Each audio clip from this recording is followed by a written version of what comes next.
So, ladies and gentlemen, boys and girls, theys and thems, it finally happened. It finally came true. Donald J. Trump finally sat down with Mr. Joe Rogan to talk about stuff. Now, they talked for over 3 hours long. That is certainly not an amount of time that really any sane person would ever want to spend listening to Donald Trump talk.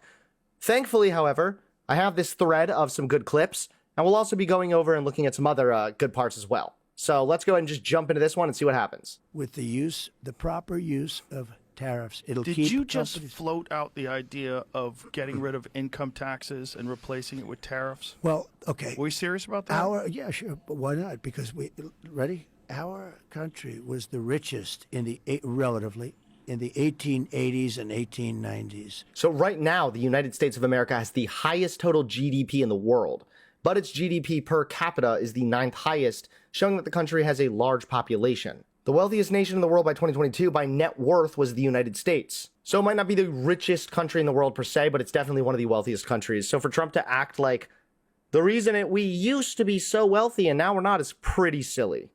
Named McKinley, he was the tariff king. He spoke beautifully of tariffs. His language was really beautiful. We will not allow the enemy to come in and take our jobs and take our factories and take our workers and take our families unless they pay a big price. But again, the tariffs don't work. What we've already seen is when Trump puts tariffs in place, that then leads to an increase in consumer goods. And then, if those imported goods have a price hike, then what follows is not that the American companies are going to start selling their stuff for less. They are then going to raise their prices as well to match the higher prices from the imported goods. We've already seen the economic outcomes of Trump's tariffs from his first term, and it was disastrous. It raised the cost of washing machines by almost $100 per consumer. How is that going to make the country richer? The Trump administration imposed nearly $80 billion worth of new taxes on Americans by levying tariffs on thousands of products valued at approximately $380 billion in 2018 and 2019, amounting to one of the largest tax increases in decades. So the Trump supporters who are voting for Trump because the good economy and less taxes are literally supporting the guy who is preaching about a policy that led to a tax increase for virtually all of America.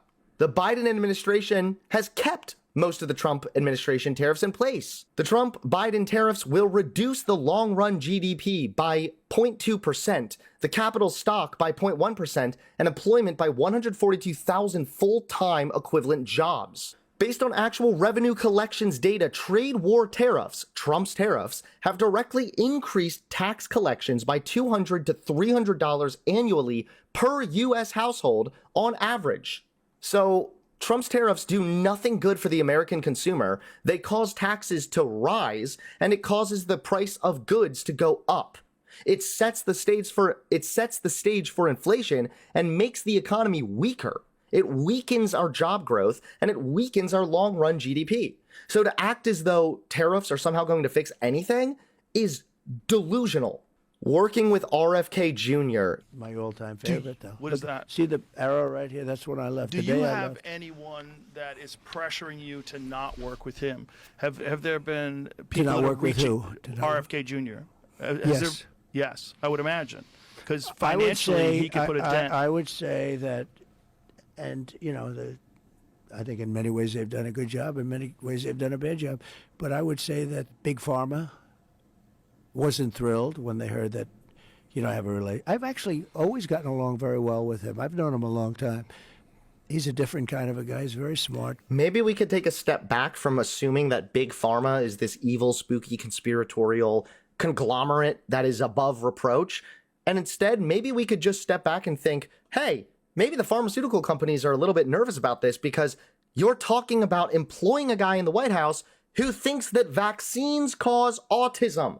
It's fucking embarrassing. So maybe, just maybe, that's why some of the pharmaceutical companies were a little bit nervous. Now, don't get me wrong. I'm not here to play defense, not in any way, for the pharmaceutical companies. There's a massive problem with the privatization of medicine and whatnot. But for Trump to act as though the pharmaceutical companies were worried just because RFK Jr. is, I don't know, like a threat to them is pretty funny. In reality, RFK Jr. is a threat to science and the accuracy surrounding medicine.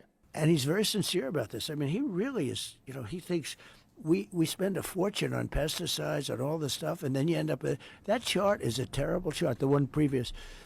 It's such a bad chart when you look at where we are compared to other countries that don't spend 10 cents. Right. So, and you save a lot of money. But, yeah, I've had some people that aren't exactly thrilled.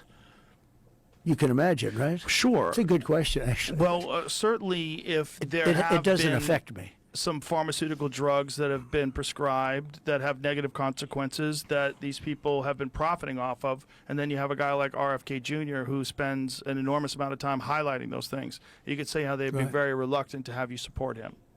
I would say that's an understatement. Yeah. Yeah, but maybe it's because the way in which he goes about highlighting these things. Now, first and foremost, is it true that sometimes there's problems where medicines are approved that have negatives that are later discovered? Of course. And anybody who pretended otherwise would be in denial. However, to act as though these oversights or these mistakes are the norm, or to highlight them in such a way to cast doubt on the trustworthiness of, say, the FDA overall, now there is an additional problem.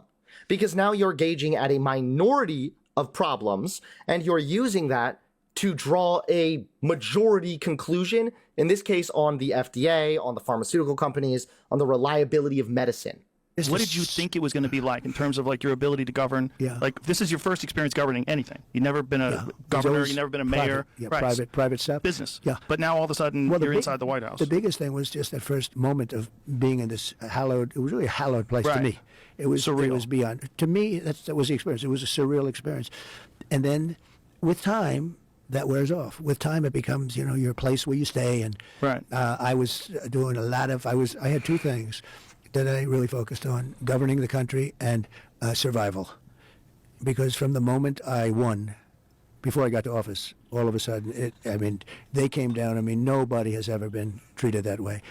And you see that. I mean, you see where in the Washington Post very early on they said, "Really, Trump? You're really going to play victim right here? What about when you cast a bunch of doubt on whether or not Obama was really an American citizen just because the dude wasn't white?" I don't think anybody's ever been treated like that. Trump, you facing scrutiny, you facing criticism, you facing pushback, it's not all entirely unfair. Now, of course, there is certain instances in which there is unfair coverage of Donald Trump and things are clipped deceptively and whatnot. Sure. But to act as though Trump is unique in being victimized by this is fucking ridiculous. So Trump rambles here for a good hour, and he then gets to something new. He starts talking about a whole new thing that I never expected Trump to talk about. Let's listen in. It is the ugliest thing. It looks like a graveyard almost, a graveyard of windmills. It's pollution. It's so bad. It's and in the oceans. It's no different than leaving garbage on the ground. How about in New Jersey, off the coast of New Jersey, they want to build. The people are going crazy not to build them, but we have them. The whales are washing up on shore. Right. So in 50 years, they had one whale come ashore. Now they had like 18 come in the last year. What is happening with the whales? I've read about this. Well, they say that the wind drives them crazy. It's a vibration because you have those. I'm going to be willing to bet that something to do with more whales being washed ashore dead. It's going to have something to do with climate change. That's going to be my guess, though, okay? At this point, there is no scientific evidence that noise resulting from offshore wind site characterization surveys could potentially cause whale deaths. There are no known links between large whale deaths and ongoing offshore wind activities. So even Trump's weird claims about whales are incorrect. What caused a high number of large whales in the waters off New Jersey in 2023? It's said that along the New Jersey shore, these whales may be following their prey, which are small fish, which were reportedly close to shore during the winter.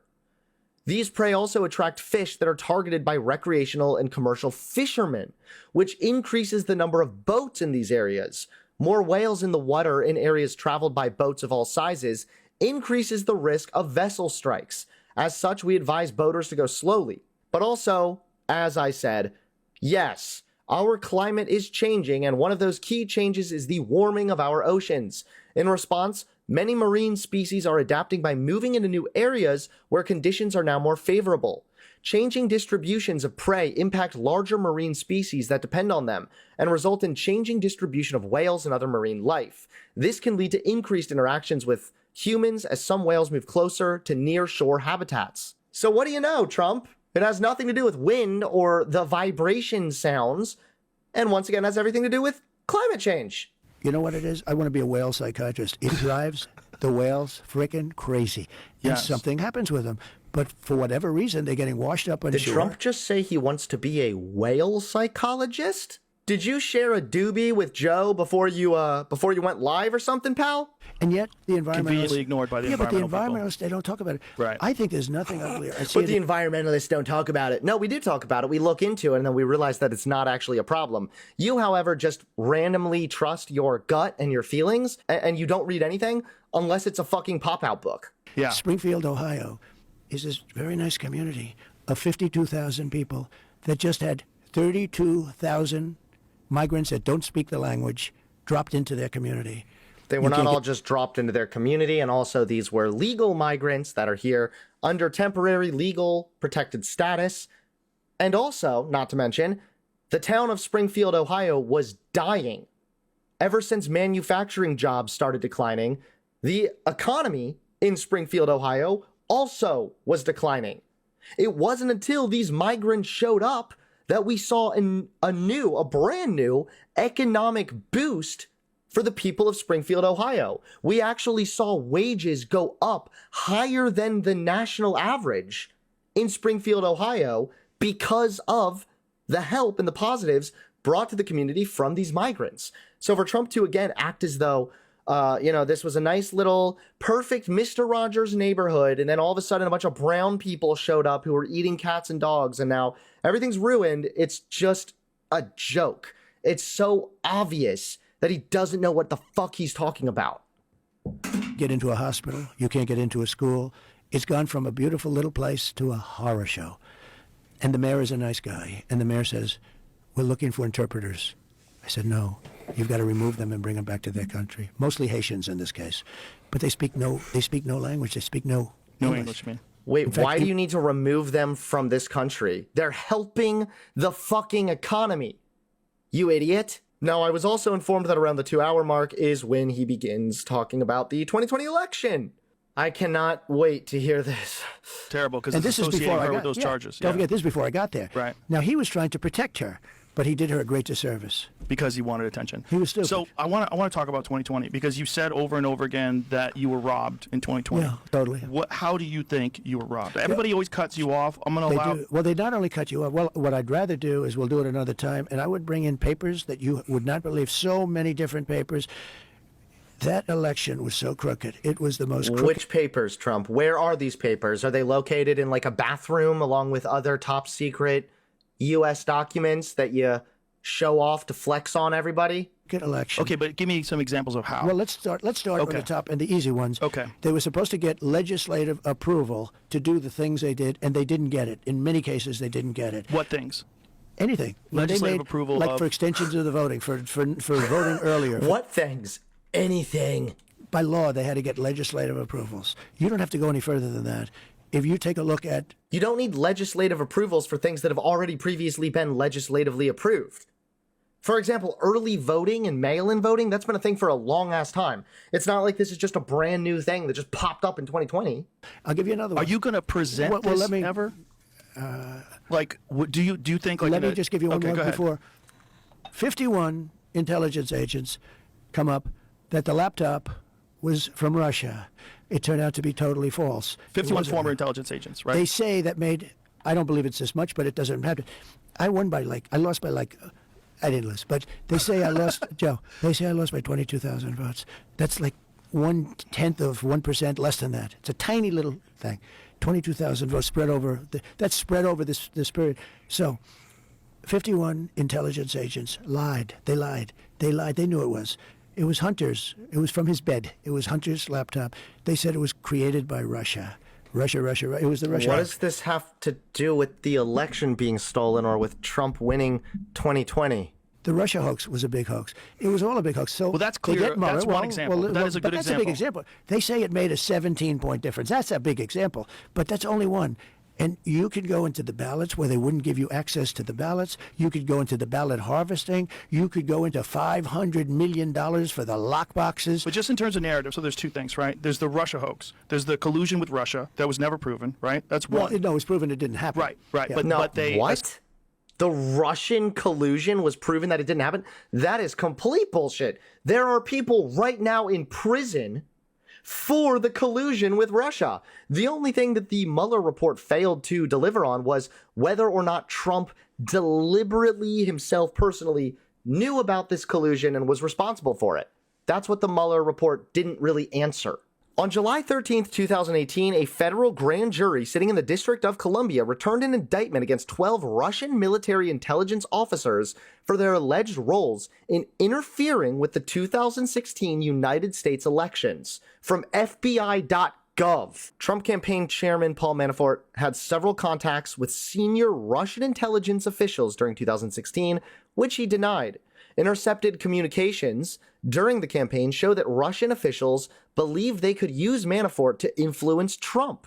The Mueller investigation and the Senate Intelligence Committee found that, as Trump's campaign manager in August 2016, Manafort shared Trump campaign internal polling data with Ukrainian political consultant, whom the Mueller report linked to Russian intelligence. In 2017, Manafort was indicted in the U.S. District Court for the District of Columbia on various charges arising from his consulting work for the pro-Russian government, as well as the Eastern District of Virginia for 8 charges of tax and bank fraud.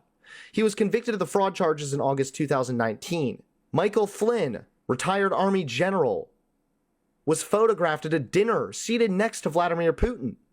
In February 2016, Flynn was named as an advisor to Trump's presidential campaign. Later that year, in phone calls intercepted by U.S. intelligence, Russian officials were overheard claiming they had formed a strong relationship with Trump advisor Flynn and believed they would be able to use him to influence Trump and his team. I mean, there are multiple people here that were all charged and arrested. So for him to say that there just was no Russian collusion is actually fucking embarrassing. Talked about it on But it television. took 2.5 years to prove. But not only that, but it was a constant narrative on television. So Sure. that's a And- constant narrative that gets into people's minds, especially low information people that just watch the news, Sure. that you're in collusion with Russia. So that's one. Sure. So that changes the narrative. It's not And then low information people. It's actually low information people that believe Joe Rogan and Donald Trump. Those are low information people. Now, anyone who considers himself a legitimate, objective observer of American politics, if you really want the best person to win, you would want people to not lie. And the only reason why they got away with this lie was because they continually labeled you as this horrible threat to democracy and Hitler. Yeah. They But- kept saying you're going to be a dictator, ignoring the fact that you weren't a dictator for the 4 Correct. years where you were The actually opposite. the president. Ignoring the fact that Trump literally said he would be a dictator on day one if that's what was necessary. If Trump says he wants to deport people that burn the American flag, if Trump is calling Democrats in America the enemy within, yeah, some of this is a little bit threatening. The fact that Trump refuses to concede the election is rigged unless he wins, that's concerning, because we already saw January 6th take place, in which there was a very legitimate and real threat to democracy. We can't have corrupt elections, and we can't have open borders. You need to have a country. You need borders. You need fair elections. And I'll tell you the other thing you need a free and fair press. One of the things I like about doing a show like this, can you imagine Kamala doing this show? I could imagine. Did he just say a free and fair press? On the campaign trail and in interviews, Trump has suggested that if he regains the White House, he will exact vengeance on news outlets that anger him. More specifically, Trump has pledged to toss reporters in jail and strip major television networks of their broadcast licenses as retribution for coverage he didn't like. It speaks directly to the First Amendment.